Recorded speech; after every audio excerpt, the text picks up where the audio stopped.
Hello everyone, कैसे हैं आप सब। आई होप सभी लोग बहुत अच्छे से क्लासेस को अटेंड कर रहे होंगे और सभी क्वेश्चंस आप सभी लोगों को पसंद आ रहा होगा। तो उसी क्रम में हम सभी आज क्लास नंबर 25 देखेंगे। चलिएगा अपने पहले प्रश्न की तरफ चलते हैं। आप वीडियो को लाइक कर दें। किसी भी टॉपिक से रिलेटेड अगर आपको प्रॉब्लम होती है, किसी भी क्वेश्चन से रिलेटेड डाउट होता है तो ज़रूर से ज़रूर कमेंट सेक्शन में आप अपनी प्रॉब्लम को लिखें और आप जो है ज़रूर ये बात बताएं कि कितना ज़्यादा आपको वीडियो को देख करके बेनिफिट हो रहा है। क्या आपका अच्छा रिवीजन हो पा रहा है या क्वेश्चन का लेवल आपको कैसा लग रहा है, ये सब बातें भी आप जिक्र करें। तो चलिएगा पहले क्वेश्चन की तरफ चलते हैं। David Copperfield written by Charles Dickens has a. अब आपको बताना है कि कौन सा नरेटर है। आपको पता है कि 3 प्रकार के नरेटर पाए जाते हैं, first person narrator, second person narrator और थर्ड पर्सन नरेटर, और एक ऑमनीसियंट नरेटर भी होता है। यहाँ पर आप ये समझने का प्रयास करें कि जैसे जब फर्स्ट पर्सन नरेटर होता है तो आपको पता है आई, मतलब आप जानते हैं पर्सनल प्रोनाउन का सिंगुलर आपका आई होता है, जो मैं करके कवि अपनी बात कहता है या राइटर अपनी बात कहता है। सेकेंड पर्सन यू के माध्यम से राइटर बात करता है जब दर्शकों को संबोधित करता है। दूसरा हो गया, तीसरा थर्ड पर्सन होता है जब किसी तीसरे के बारे में बात होती है। और ऑमनीसिएंट मतलब सब कुछ जानने वाला, क्या हुआ, क्या हो रहा है और आगे क्या होगा। समझ पा रहे हैं ना। तो बिल्कुल आप सभी आंसर करने का प्रयास करें। डेविड कॉपरफील्ड ये चार्ल्स डिकेंस की ऑटोबायोग्राफिकल नावल है और पहला फर्स्ट ऑटोबायोग्राफिकल नावल है। वैसे तो इनका पिकविक पेपर पहला है लेकिन वो ऑटोबायोग्राफिकल नहीं है। इनका ऑटोबायोग्राफिकल नावल की बात करें तो डेविड कॉपरफील्ड है, ठीक है। और अगर आप ध्यान और दें तो यहाँ पर हम सभी देखेंगे बिल्डिंग ग्रॉसमैन एक जो है स्टाइल होती है जिसमें ये दिखाया जाता है कि किसी भी पात्र का बचपन से लेकर के युवा अवस्था तक की वृद्धि दर्शकों के सामने होती है। दैट इज कॉल्ड जो है बिल्डंग ग्रॉसमैन, ठीक है। आप इसकी स्पेलिंग अगर देखें तो याद रख लें BILDUNGSROMAN, ओके। ये वर्ड है, इसका मतलब होता है growth and development of the protagonist from youth to adult youth, ठीक है, अडल्टहुड। तो आपको मिल गया होगा यहाँ पर। इसमें जब आपको पता चल गया कि ऑटोबायोग्राफिकल है तो आपको मिल जाएगा कि ये आपका फर्स्ट पर्सन नरेटर है, ठीक है। ये बहुत कॉमन सा क्वेश्चन आपके लिए लग सकता है बट एग्जाम में यदि पूछे तो आप जरूर से जरूर प्रैक्टिस करके जाएं, ओके। अगर आप डेविड कॉपरफील्ड के पब्लिकेशन डेट की बात करें तो 1849 से लेकर के 50 तक माना जाता है, यानी 1849 या 50, ओके। तो चलिएगा आगे बढ़ेंगे क्वेश्चन नंबर सेकंड पर। Great plague occurred in England. बताइएगा इंग्लैंड में ग्रेट प्लेग कब आया। वैसे तो कई बार आया, आप देखते हैं कि जॉफरी चौसर के समय में भी आया, रानी एलिजाबेथ के समय में भी आया, लेकिन यहाँ पर रेस्टोरेशन एज में जब चार्ल्स सेकेंड जो है आते हैं और मोनार्की रीस्टोर होती है, वो सारे एज को ध्यान में रखते हुए जब आपने देखा है कि इंग्लैंड में आग लग जाती है, ग्रेट प्लेग फैल जाता है, ठीक है। तो आप बताइए किस समय। तो ऑप्शन मिल रहा है 1665, 1666, 1668, 1798। बताइएगा यहाँ पर किस समय इंग्लैंड में ग्रेट प्लेग फैला था, जिसको आप जानते हैं कई बार प्लेग के अलग अलग नाम दिए गए हैं। Black death, bubonic plague, great plague, ये सब नाम जो है अलग अलग समय में प्लेग फैलता रहा इंग्लैंड में। और यूरोप में आप जानते हैं कि 1/3 जनसंख्या, तिहाई जनसंख्या यूरोप में मर चुकी थी, नष्ट हो गई थी प्लेग से। तो आप इसको समय याद रखें, एग्जाम में आ सकता है। क्वेश्चन नंबर सेकंड इम्पोर्टेंट है 1665, बिल्कुल बी ऑप्शन, ठीक है, गलत है। सी भी गलत है, डी भी गलत है, ए नंबर ऑप्शन करेक्ट होगा, ओके। तो याद रखिएगा। चलिएगा क्वेश्चन नंबर थर्ड पर। From where did England borrowed the idea of mask. आपको पता है मास्क की अगर चर्चा करें तो कोमस जो कि जॉन मिल्टन का एक मास्क है 1634 में, आप जानते हैं लुडलो कौशल की जो है या जो है अर्ला ब्रिजवाटर के सम्मान में इसको लिखा गया था। कोमस एक मास्क है और यहाँ पर आपको मिल जाएगा मास्क की प्रस्तुति तो दरबार में इंटरटेनमेंट के लिए की जाती थी। कहाँ से बारो की गई थी? इंग्लैंड में। फ्रांस से, इटली से, जापान से या अमेरिका से? बताइएगा। कहाँ से? इटली से, बिल्कुल सही। सोनेट हो गया, नॉवेल हो गया, ठीक है। नॉवेल भी आप देखते हैं कि मतलब इटालियन शब्द से बना है। और ये जो है मास्क की स्टाइल भी इटली से ही आई थी। सोनेट भी देखिए इटली से ही आया था, ठीक है। तो आपको याद रखना पड़ेगा इटली से ही जो है ज़्यादातर चीज़ें ओरिजिन हुई है। आप इसको, ऐसा नहीं है सब चीज़, बट ज़्यादातर चीज़ें, क्योंकि रेनेसा की शुरुआत इटली से ही होती है, ठीक है। चलिए आगे बढ़ जाएंगे। Question number fourth. In Milton's life the period from 1632 to 1637 is popularly known as. पहला कॉमनवेल्थ पीरियड, दूसरा मेलांकलिक पीरियड, तीसरा हॉर्टन पीरियड, चौथा प्यूरिटन पीरियड। बताइएगा। इन मिल्टन्स लाइफ 1632 से 1637, इस समय को मिल्टन की लाइफ में क्या कहा जाता है? आपको पता है कि 1652 में पूरी तरह से ब्लाइंड हो चुके थे, ठीक है, at the age of 44। But यहाँ 1632 से 37 की बात हो रही है, जब ये कॉलेज ख़त्म करते हैं। आप देखते हैं 1629 में बीए, और आप देखते हैं कि 32 में ये एमए कंप्लीट करते हैं। तो यहाँ पर एमए कंप्लीट करने के बाद 32 से 37 के टाइम को क्या कहते हैं? Commonwealth period, melancholic period, Horton period या प्यूरिटन पीरियड? बताइएगा। आप बिल्कुल कंफ्यूज ना हो। कॉमनवेल्थ पीरियड का संबंध मिल्टन से तो है, बट आपको याद रखना पड़ेगा ये जो ड्यूरेशन दिया है इसके अकॉर्डिंग सी ऑप्शन करेक्ट है, ठीक है। सी वाले विद्यार्थी एकदम करेक्ट हैं। प्यूरिटन पीरियड ये आपका इंग्लैंड का कॉमनवेल्थ एज के समय जब प्यूरिटनिज्म चला, यानी कि जब चर्च वगैरह बंद हो गए तो प्यूरिटन एज आया। और मेलंकॉलिक पीरियड कोई पीरियड ही नहीं था, ठीक है। तो आपको याद है। आगे बढ़ जाएंगे क्वेश्चन नंबर फिफ्थ पर। Defeat with God is not defeat, ये स्टेटमेंट कहाँ पर आता है? अनवैनिश्ड में, एप्सोलम एंड एप्सैलम में, साउंड एंड द फरी में, या द हैमलेट में? पहले तो आप ये बताएं कि ये जो आपको चार ऑप्शंस दिए गए हैं ये किसके द्वारा लिखे गए रचनाएं हैं? बताइए किसके द्वारा लिखे गए नॉवेल्स हैं? पहला है unvanquished, Absalom and Absalom, sound and the fury और हैमलेट। बताइएगा। ये बिल्कुल सही, आप सभी आंसर करते जाएं। ये विलियम फकनर की रचनाएं हैं, ठीक है। विलियम फकनर ने इसको लिखा था। बट ये लाइन कहाँ पर पूछी गई है तो आपको याद रखना पड़ेगा द अनवैंक्विश्ड में, जो 1938 को, ठीक है, ये आया था, पब्लिश हुआ था, वही की ये लाइन है। ओके, याद रखिएगा। और दूसरा देखें एप्सैलम एंड एप्सैलम, ये 1936 को आया था, इसका भी डेट देख ले। और द साउंड एंड द फरी ये तो वेल नोन है, 1929 को मैकबेथ से लिया गया है, जो विलियम शेक्सपियर का है। और द हैमलेट भी 1940 में ये जो है पब्लिश हुआ था। तो आपको ये ध्यान रखना पड़ेगा। अपना आंसर ऑप्शन नंबर ए है। बहुत बढ़िया। चलिएगा आगे बढ़ेंगे। Question number 26।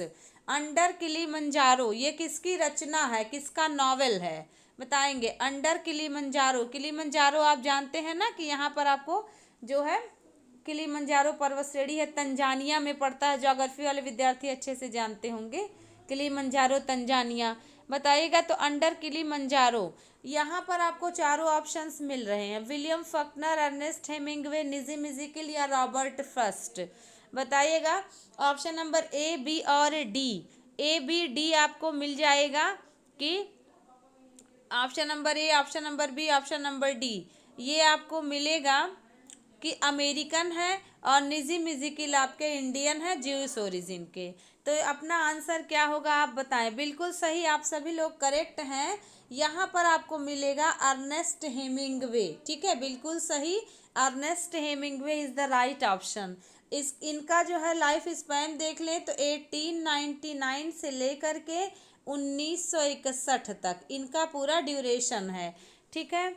और अंडर किलिमंजारो का डेट आप याद रखें तो 2005 में ये जो है पब्लिश हुआ था, ठीक है।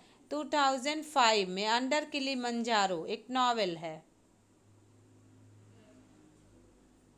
इसके बाद आपको मिल जाएगा नोबल प्राइज़, इनको मिला था 1954 में, the old man and the sea में, तो आपको पता ही है। आगे बढ़ जाएंगे। The complete name of Ernest Hemingway is, तो बताइएगा। ऑप्शन है अर्नेस्ट मुलर हेमिंगवे, दूसरा ऑप्शन आपको मिल रहा है, दूसरा ऑप्शन अर्नेस्ट मिलर हेमिंगवे, तीसरा अर्नेस्ट मार्क हेमिंगवे और चौथा अर्नेस्ट हेमिंगवे। तो हेमिंगवे का कंप्लीट नेम बताएं। बिल्कुल सभी लोग करेक्ट हैं। यहाँ पर ऑप्शन नंबर बी करेक्ट है, अर्नेस्ट मिलर हेमिंगवे। ठीक है, हैवी ड्रिंकर भी थे और जानते हैं एम्बुलेंस ड्राइवर भी थे। ओके, क्वेश्चन नंबर 8 देख लें। My butterfly an elegy is the first poem of significance from first it came out in, बताइएगा। माई बटरफ्लाई ये पोएट्री कलेक्शन है इनका, और माई बटरफ्लाई एक एलिजी है। तो ये जो है रॉबर्ट फ्रॉस्ट ने लिखा था, बट ये कहाँ पर आया, तो आपको याद रखना पड़ेगा ऑब्जर्वर, द क्राइटेरियन और इंडिपेंडेंट और द डायल। तो याद रखें, डायल और क्राइटेरियन का संबंध टी.एस. इलियट से है, ऑब्जर्वर आंसर नहीं होगा। आप सभी लोग ध्यान करें कि इसका क्वेश्चन नंबर 8 का ऑप्शन नंबर सी, यानी द इंडिपेंडेंट मैगजीन में ये आया था। ओके, आगे बढ़ जाइएगा। Question number 9, who wrote the note for a boys will 1913, बताइएगा। पोएट्री कलेक्शंस आपको मिल जाएंगे। बॉयज विल, मेंडिंग वॉल वगैरह पोयम इसी में है। ये 1913 में आया था, बट ये किसका है, तो आप पहले तो यही ध्यान रखें कि ये रॉबर्ट फ्रॉस्ट का है। और अब आपको बताना पड़ेगा नोट इसके लिए किसने लिखा था। टी.एस. इलियट ने, इज़रा पाउंड ने, फिलिप लार्किन ने, टी.ई. ह्यूम ने, बताइएगा। क्वेश्चन नंबर 9 का आंसर देते जाएं। इज़रा पाउंड, आप ध्यान रखिए, इनको टी.एस. इलियट भी अपना मास्टर मानते थे। टी.एस. इलियट के वेस्टलैंड को भी इन्होंने ही बहुत अच्छे से तराशने में मदद की थी। तो यहाँ पर आपको मिल जाएगा, इज़रा पाउंड एक अमेरिकन थे और जो है इन्होंने बॉयज विल के लिए एक नोट लिखा था। ठीक है, चलिएगा क्वेश्चन नंबर 10 पर चलेंगे। For which poetry collection did निजी म्यूजिकल गेट द साहित्य अकादमी अवार्ड इन 1983, 1983 में साहित्य अकादमी अवार्ड निजी म्यूजिकल के को मिला, बट किस पोएट्री कलेक्शन के लिए। Hymns in darkness, latter day psalms, the third और द अनफिनिश्ड मैन। ये सभी पोएट्री कलेक्शंस है, तो सबसे पहले आप यही याद रखें। और जो है निजी म्यूजिकल के पूरे जीवन काल को ध्यान रखें, तो 1924 से लेकर के 2004 इनका पूरा जीवन काल है। ठीक है, अब आप देखिएगा हिम्स इन डार्कनेस, इसको याद रखें। तो ये कब आया था, तो ये 1976 में आया था। इसको याद रखें। सब कुछ ये जो चारों आपको ऑप्शंस दिए गए हैं, ये पोएट्री कलेक्शंस हैं। ठीक है, इसको याद रखें, पोएट्रिक कलेक्शंस। और अनफिनिश्ड मैन 1960 में आया था, 1960 में, याद रखें। द थर्ड के लिए डेट लिख लें 1959, और द लेटर डे शाम ही अपना करेक्ट आंसर है। बी वाले विद्यार्थी बिल्कुल करेक्ट हैं। इसका अगर आप ध्यान करें तो आपका यहीं पर मैं लिख दे रही हूँ, 1982 में लिखा गया था, पब्लिश हुआ था, और 83 में ही इनको तुरंत साहित्य अकादमी अवार्ड लेटर डे शाम के लिए मिल गया था। शाम माने भजन होता है। ओके, आगे बढ़ जाएं। Question number 11, night of the scorpion, night of scorpion appear in, किस में आया था। आप सभी को पता है, उसमें मदर होती हैं, उनको स्कॉर्पियन डंक मार देता है और फिर भाग जाता है। फिर गांव वाले आते हैं, उसको बद्दुआएं देते हैं, कर्मा की थ्योरी पे विश्वास करते हैं। ये आपको सारे जब आप पोएम पढ़ेंगे तो मिल जाएगा। तो ये कहाँ पर आया था, एग्जैक्ट नेम में आया था कि अ टाइम टू चेंज में, कि हिम्स इन डार्कनेस ने, कि द थर्ड में। आप सभी ध्यान रखिएगा, ये निजी म्यूजिकल का ही है। ठीक है, तो एग्जैक्ट नेम बिल्कुल सही, सभी लोग करेक्ट हैं। बहुत कॉमन सा क्वेश्चन है, बार बार पूछा भी गया है। और अगर आप देखें तो 1965 में ये आया था। और टाइम टू चेंज की बात करें तो 1952 डेट को याद रख लें। और एग्जैक्ट नेम आपको पता हो गया, हिम्स इन डार्कनेस 1976 है। और द थर्ड तो आपने देख लिया 1959। तो सभी विद्यार्थी ए ऑप्शन को करेक्ट करें। चलेंगे क्वेश्चन नंबर 12 पर। Mulk Raj Anand wrote a trilogy that depicts the life of rural Punjab, Lal Singh is the protagonist, one of the novels is not a part of the trilogy, find it out. आपको कुल मिला जुला करके ये ध्यान रखना है कि मुल्क राज आनंद ने एक ट्रिलोजी लिखी थी, और इस ट्रिलोजी में कौन 3 रचनाएं हैं, कौन सा एक नहीं है, जिसमें लाल सिंह प्रोटागोनिस्ट है। पहले ये कम उम्र का रहता है, फिर मैच्योर होता है, फिर आंदोलन करता है, और फिर जो है ये आपका अंततः ये जो है पंजाब की पूरी कहानी को दिखाई जाती है इसमें। तो पहला देखेंगे ऑप्शन द विलेज 1939। मैंने डेट मेंशन कर दिया है ताकि आपका अच्छा रिवीजन हो सके। तो द विलेज 1939 में, अक्रॉस द ब्लैक वाटर मुल्क राज आनंद का 1940 में, कुली 1936 में, और द सोड एंड द सिकल 1942 में। तो कौन सा एक ट्रिलोजी का हिस्सा नहीं है, ये आपको आंसर बताना होगा। बताइएगा कौन सा नहीं है। बिल्कुल सही, आप सभी लोग एकदम करेक्ट जा रहे हैं, बहुत बढ़िया। ऐसे ही पढ़ते रहिए, एक सीट आपकी कोई नहीं रोक सकता। ओके, पॉजिटिविटी के साथ स्टडी करना है। तो ऑप्शन नंबर सी ही नहीं होगा, ये एक स्वतंत्र था, जैसे अनटचेबल भी स्वतंत्र था। ओके, आगे बढ़ जाएंगे।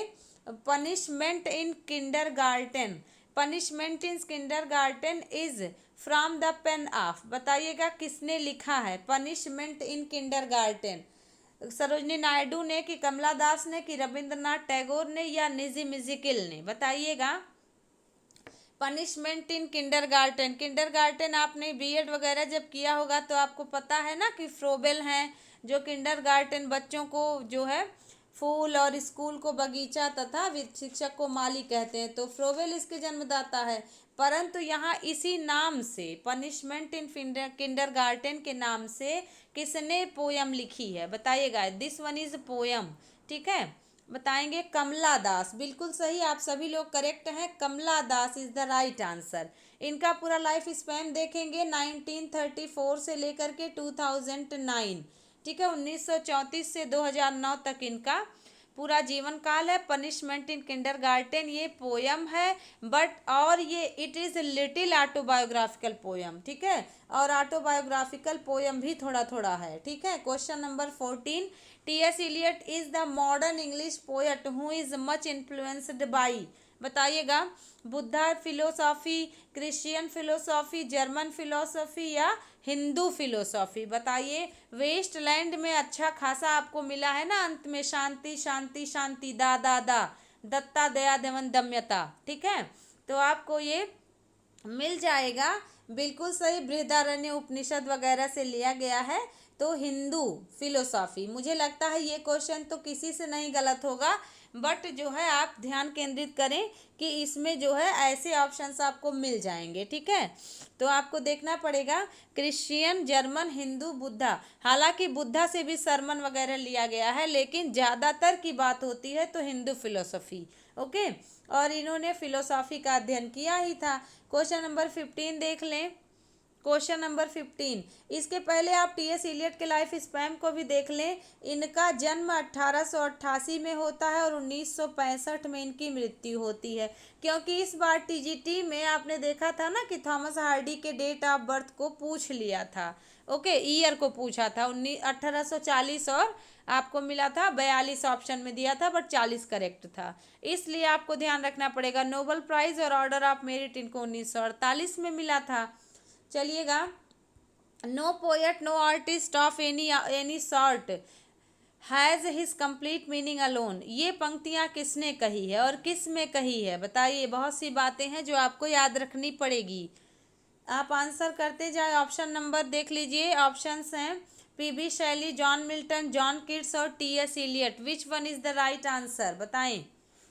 15 नंबर क्वेश्चन का आंसर टी.एस. इलियट है ना। आप देख पा रहे हैं कि टी.एस. इलियट ने इसको कहा था, और टी.एस. इलियट ने पोएट्री से जो भी संबंधित परिभाषाएं दी है, ट्रेडिशनल एंड इंडिविजुअल टैलेंट में दी है। ओके, तो चलिए आगे बढ़ जाएंगे। Question number 16, the first novel of Thomas Hardy is. Thomas Hardy का पहला नॉवेल बताएं। आपको ऑप्शंस मिल रहे हैं, far from the madding crowd, Jude the obscure, mayor of Casterbridge और डिस्पैरेट रेमेडीज। बताइए, मुझे लगता है ये आपको पता होगा। बिल्कुल सही, आप सभी लोग ध्यान करें।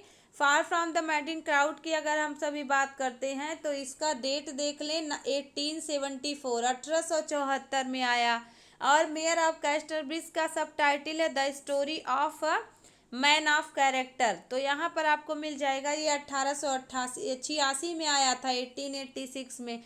ड्यूड द ऑब्स को लास्ट माना जाता है, इसके बाद तो इन्होंने जो है नावल लिखना ही बंद कर दिया था। और डिस्पैरेट रेमेडीज, बिल्कुल सही, डिस्पैरेट रेमेडीज ही अपना उत्तर होगा। तो डी ऑप्शन करेक्ट है। पहला पूछे तो डिस्पैरेट रेमेडीज, लास्ट पूछे तो ड्यूड द ऑब्सक्योर। आगे बढ़ जाए, question number 17। Which novel was first published as a serial in Dickens weekly periodical all the year round? बताइएगा कौन सा ऐसा नॉवेल था जो ऑल द ईयर राउंड में साप्ताहिक रूप से पब्लिश होता था? पहले की बात हो रही है। Hard times, David Copperfield, great expectations, Oliver Twist. मिलान करने से रिलेटेड भी क्वेश्चन मिल सकता है आपको, कूट बताने वाले क्वेश्चन कि आपका ए से बी मिलान करें, बी से सी मिलान करें, है ना, एक तरफ जो है रचनाएं, दूसरी तरफ ईयर।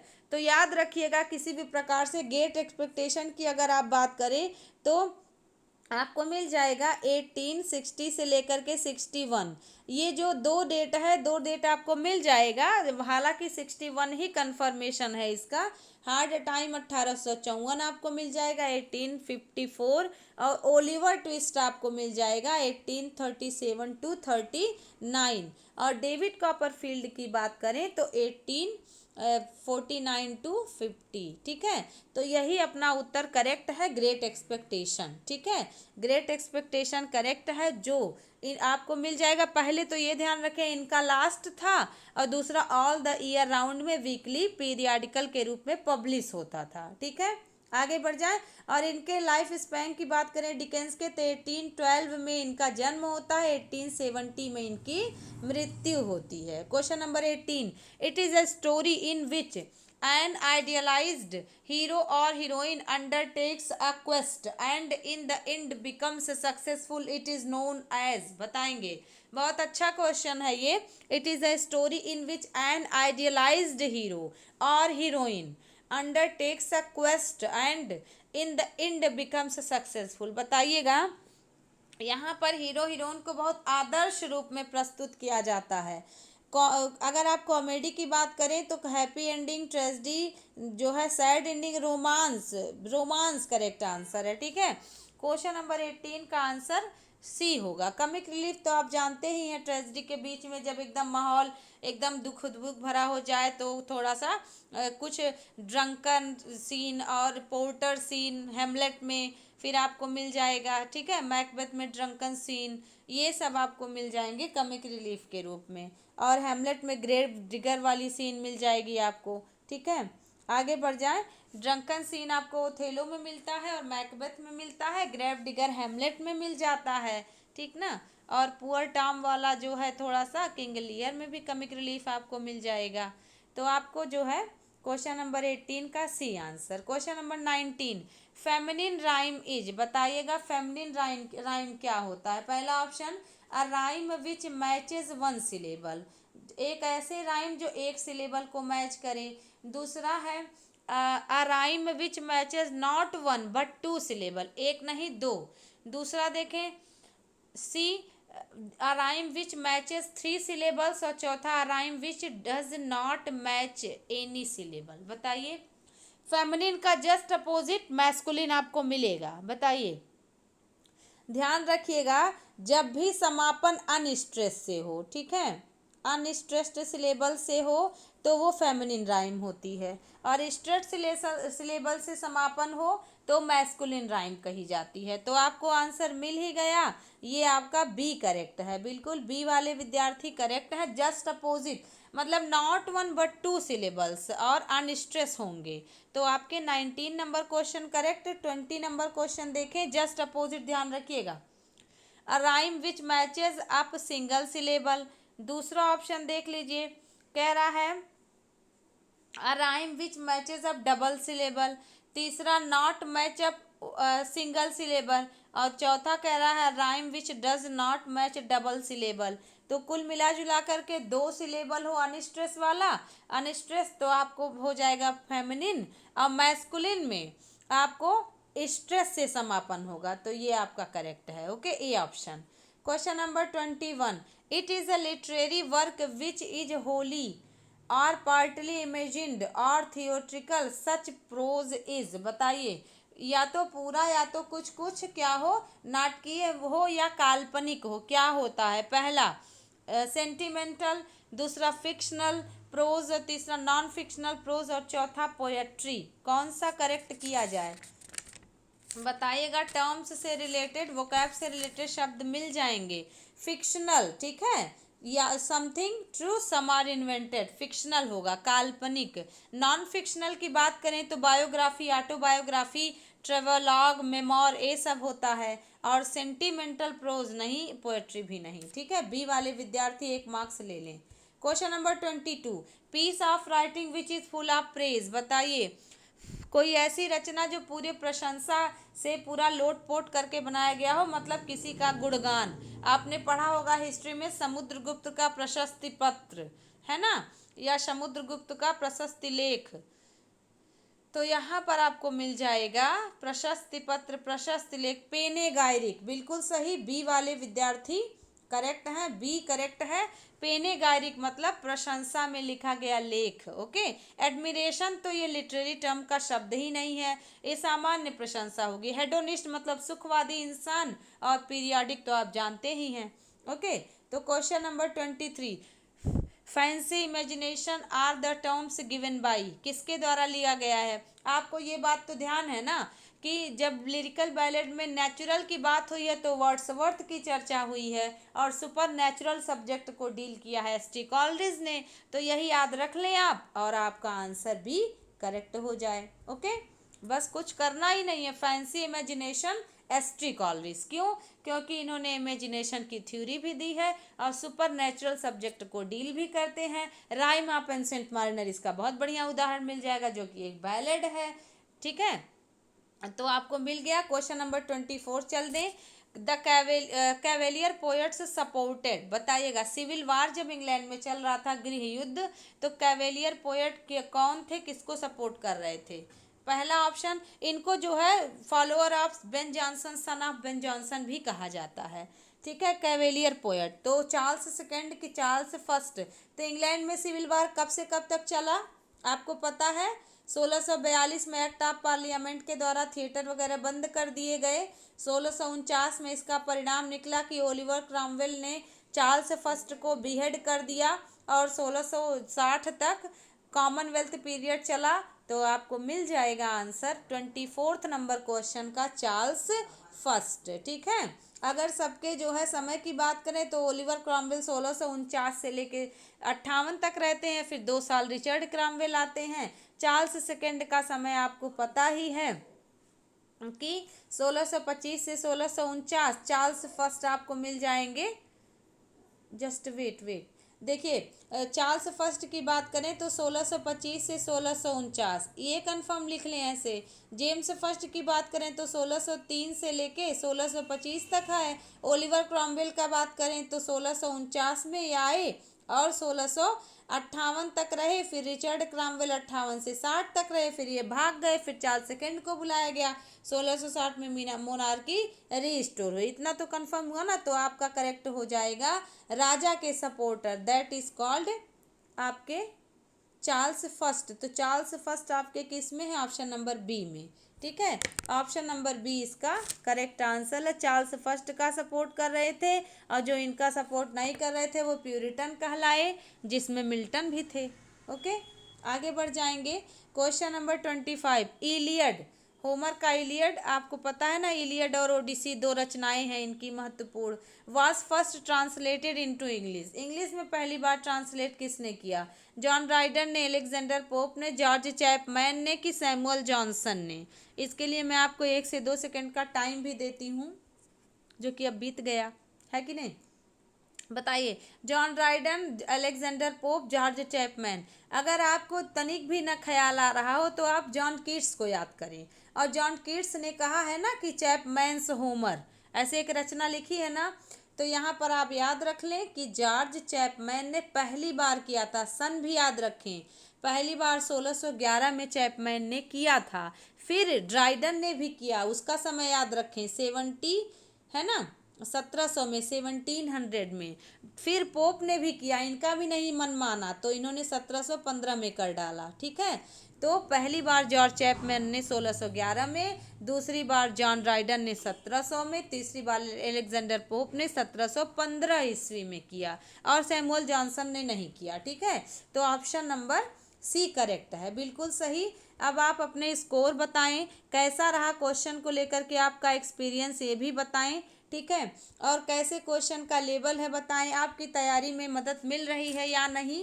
बहुत सारे ऐसे फैक्ट्स हैं जो आपके मन में चल रहे होंगे, लाइक करें, शेयर करें। ठीक है, देखते तो बहुत से विद्यार्थी हैं जिन भी बच्चों को ज़रूरत पड़ती है, बट लाइक बहुत कम बच्चे करते हैं। तो मेरा अनुरोध है आप लाइक कर दिया करें, ताकि मुझे भी अच्छा लगे कि हाँ बच्चों ने देखा, बच्चों की मदद हुई, तो लाइक तो करके गए। एक कमेंट जरूर छोड़ें कि आपका कैसा अनुभव है। अगर आपको नहीं अच्छा लगता तो आप डिसलाइक कर सकते हैं, लेकिन आप ज़रूर से ज़रूर बताएं कि क्या नहीं पसंद आया आपको। ओके, तो चलिए इन्हीं शब्दों के साथ मिलते हैं नेक्स्ट क्लास में। Thanks a lot.